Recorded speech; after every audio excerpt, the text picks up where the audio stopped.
Greetings, my little nightbirds. Welcome to the witch's lair inside the Crypt of Nights. Tonight we sink our claws into one battle after another, the revolutionary thunderstorm of a picture written and directed by Paul Thomas Anderson and inspired by Thomas Pynchon's Vineland. This politically charged movie stars Leonardo DiCaprio, Teyana Taylor, Penn, Benicio del Toro, Regina Hall, and rising newcomer Chase Infinity, a violent, tender ensemble that anchors the film's human heart. We watched this in IMAX because, being PTA, we were expecting beautiful cinematography from Robert Elwitt in the likes of Magnolia or There Will Be Blood, but instead we got newcomer Michael Bauman doing a very good job at channeling Elwitt in his Inherent Vice treatment.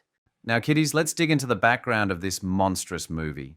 Paul Thomas Anderson had long toyed with the idea of adapting Thomas Pynchon's 1990s novel, Vineland, but feared his love for the book would get in the way.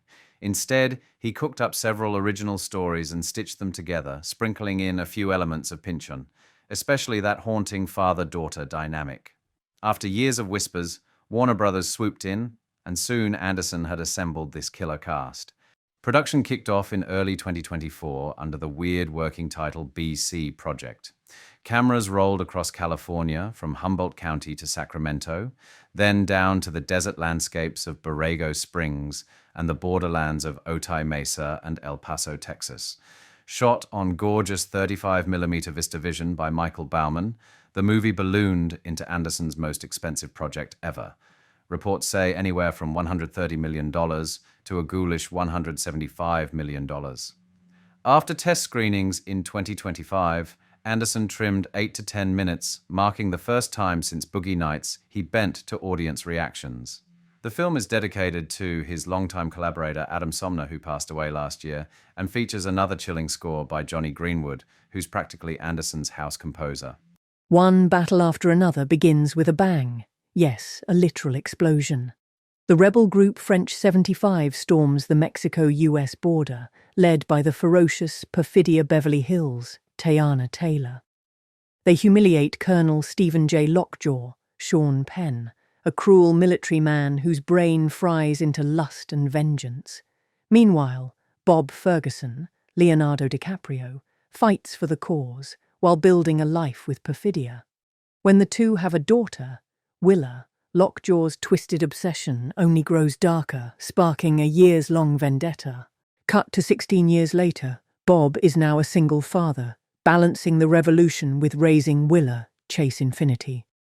Lockjaw hunts them relentlessly, launching raids that drag old allies like Deandra, Regina Hall, back into the fray.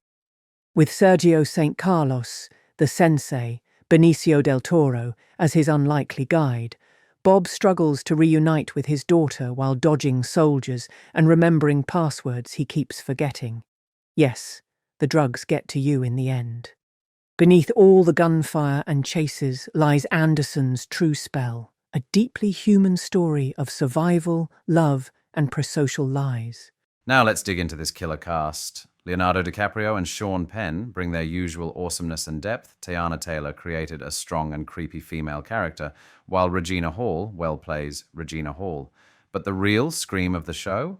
Chase Infinity. She may not look 16, but she conjures the role with a wicked mix of charisma and charm. And those taekwondo kicks are to die for. A rising star, ready to slice her way into Hollywood's beating heart.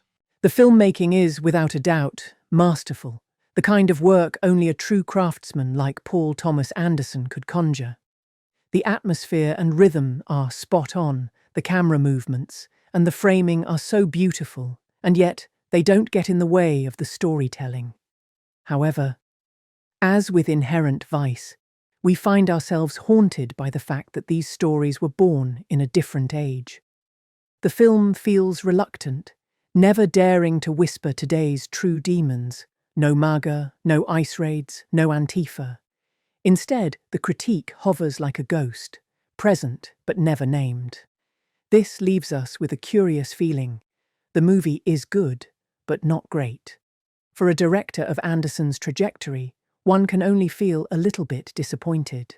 Thank you so much for tuning in, and please keep watching The Crypt of Nights.